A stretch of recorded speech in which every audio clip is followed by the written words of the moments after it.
வணக்கம். இது ஒரு இக்கட்டான வித்தியாசமான மீட்பு. திருநெல்லை அப்படிங்கிற கிராமத்துல இருந்து கிணற்றுக்குள்ள ஆடு விழுந்துருச்சு. அந்த கிணற்றுக்குள்ள ஒரு பெரிய பாம்பு இருக்கு அப்படின்றாங்க. இந்த கிணறு நீரற்ற கிணறு அப்படிங்கிறாங்க. இப்போ அந்த மீட்புக்காக நம்ம இங்க வந்தோம். வந்தா இங்க நம்ம சில விஷயங்களை நான் பகிர விரும்புறேன். என்னன்னா ஒரு பெரிய பதிவுல நிறைய கேள்விகள் யூடியூப்ல இதை பத்தி போட்டிருந்தோம். அதுக்கான சிறிய விளக்க பதிவாக தான் அதை போடுறேன்.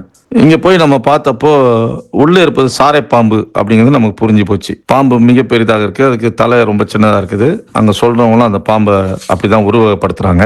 இப்போ என்னன்னா பாம்பு ஒருவேளை விஷ பாம்பா இருந்தா ஆடு கிட்டத்தட்ட விழுந்து 3 மணி நேரம் ஆச்சு. ஆடு உயிரோட இருக்க வாய்ப்பு இல்லை. ரெண்டாவது, இந்த கிணறு பார்த்தீங்கன்னா உட்புறம் பூசப்படாத செங்கல்களை செருகி செருகி வச்ச மாதிரி இருக்கு. சிமெண்டால பூசப்படலை.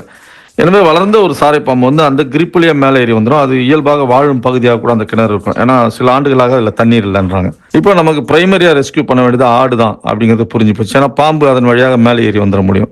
அதுல இன்னொரு ஆபத்து இருக்கு. இந்த பாம்பு எங்கேயோ எலி வலையில நுழைஞ்சிருக்குமோ, நம்ம பாம்பை தேடணுமே அப்படின்னு சொல்லி ஒரு கை அளவிற்கு எங்கேயாவது தோண்டினா கூட, எலி வலையில எல்லாம் தோண்டினா நீண்ட காலமா அங்க ஒரு கை அளவுக்கு தண்ணி தேங்கி இருந்தா அதன் வழியாக விஷவாயு கசிவு ஏற்பட்டு உயிரிழப்பு ஏற்பட வாய்ப்பு இருக்கு.